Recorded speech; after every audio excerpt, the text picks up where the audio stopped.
Hello guys, welcome to my YouTube channel. आज आपण बनवणार आहोत कोबीची भाजी. त्यासाठी लागणारं साहित्य आहे कोबी, कांदा लसूण मसाला, मीठ, भरपूर मसाले, कोथिंबीर, टोमॅटो, कढीपत्ता आणि लसूण. चला तर मग बनवूया आता आपण कोबीची भाजी. त्यासाठी प्रथम आपण कढईत तेल टाकायचे, नंतर जिरं मोहरी टाकायचे, त्यानंतर कढीपत्ता टाकायचे, लसूण टाकायचे, टोमॅटो टाकायचे आणि मस्तपैकी असं परतून घ्यायचं. टोमॅटो बारीक होण्यासाठी चवीनुसार मीठ टाकायचं. त्याच्यामध्ये छान असं टोमॅटो परतून घ्यायचं आहे. टोमॅटो भाजून झाल्यानंतर त्यामध्ये थोडंसं लसूण खोबरं टाकायचं आहे. लसूण खोबरं इज मॅन्डेटरी, त्याच्याशिवाय भाजी छानच होत नाही आणि सातारकरांची स्पेशालिटी आहे लसूण खोबरं.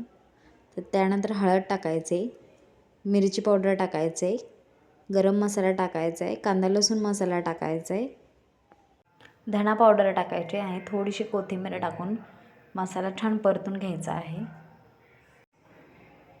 थोडंसं पाणी टाकून मसाला शिजवून घ्यायचा आहे. छान तेल सुटेपर्यंत थांबायचं आहे.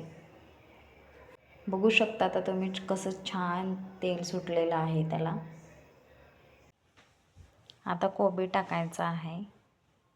कोबी टाकून झाल्यानंतर सगळं मिश्रण व्यवस्थित मिक्स करून घ्यायचं आहे. व्यवस्थित सगळा मसाला कोबीला लागला पाहिजे. आता त्यावर झाकण ठेवून मस्तपैकी कोबी शिजून द्यायचा आहे. कोबी आपण हिरवी मिरची टाकून पण बनवू शकतो, तसा पण कोबी खूप छान लागतो. तुम्हाला आमचे व्हिडिओ आवडत असतील तर चॅनलला सबस्क्राईब करा, व्हिडिओला लाईक करा.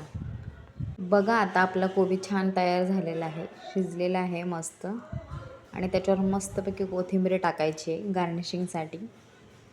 कोथिंबीर टाकून मस्त हलवून घ्यायचं आहे कोबी. So now this is ready for it. तुम्ही पण या जेवण करायला. Thank you for watching. Bye bye. Please subscribe.